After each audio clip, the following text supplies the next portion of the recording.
हर हर महादेव। श्री गुरु के चरणों में प्रणाम करती हूँ। साहब भी नीलम दीदी के चरणों में प्रणाम करती हूँ और आप सभी के चरणों में मेरा प्रणाम स्वीकारो।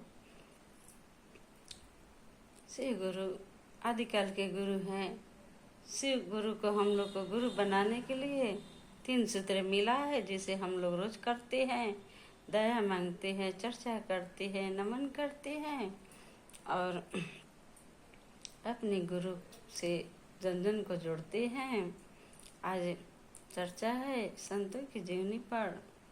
संतों की जीवनी एक तपस्या है, साधना है। संतों की जीवनी तपस्या ये सब जोड़ की तरह है। जैसे हम लोग 1 से 10 तक पहाड़ा लिखते हैं, पढ़ते हैं,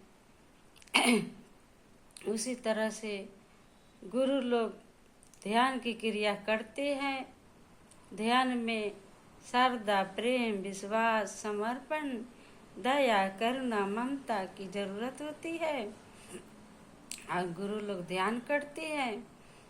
और जैसे ध्यान करते करते जिस प्रकार से 10 तक के पहाड़ा में मात्र सुन लगने से अंकों की गिनती बढ़ते जाती है, संख्या बढ़ते जाती है।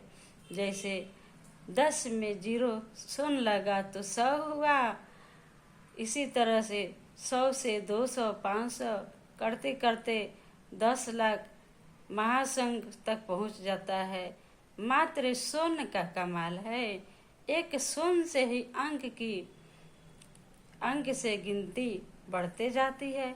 इसी तरह से ध्यान है, योग है, तो वह मात्र ध्यान करते करते 20 बरस जीवन भर लोग ध्यान करते हैं और ध्यान करते करते दिल में यह शुद्धता की सब जो प्रेम श्रद्धा है सब रहनी चाहिए।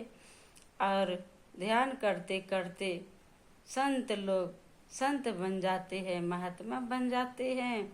मात्र अपना जो परिश्रम है वह शुरू में ही करना है, बाद में सब कुछ हट भी जाता है। जैसे पढ़ाई शुरू में बहुत कठिन है, बाद में जब आ जाता है तो सरल हो जाता है।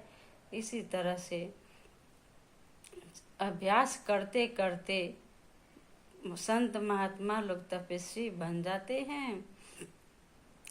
संत लोग की और फिर संत लोग दूसरे के भी हृदय की सफाई करते हैं।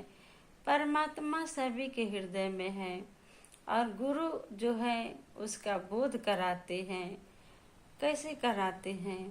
तो हृदय की मलिनता को धोते हैं। मनुष्य के हृदय में क्रोध, लोभ, लालच, मोह सब प्रवेश कर जाता है। उसी को गुरु अपनी ऊर्जा से, अपना दया कृपा से साधक के हृदय की सफाई करते हैं। हृदय दर्पण के समान है, शीशे के समान है। जैसे हम लोग शीशा पर धूल चढ़ी रहती है तो देखते हैं तो चेहरा ठीक से दिखाई नहीं देता है। वहीं जब शीशा को साफ कर दिया जाता है तो चेहरा दिखने लगती है। तब मनुष्य के हृदय में बहुत से गंदगियाँ भरी रहती है, जिसे गुरु लोग साफ करते हैं और परमात्मा से आत्मा का बोध कराते हैं। साधारण मनुष्य के भी जब गुरु की कृपा होती है तब गुरु दया करके उसे परमात्मा से जोड़ देते हैं, उसके हृदय की सफाई करके। मैं अपनी वाणी को इन्हीं के साथ विराम करती हूँ।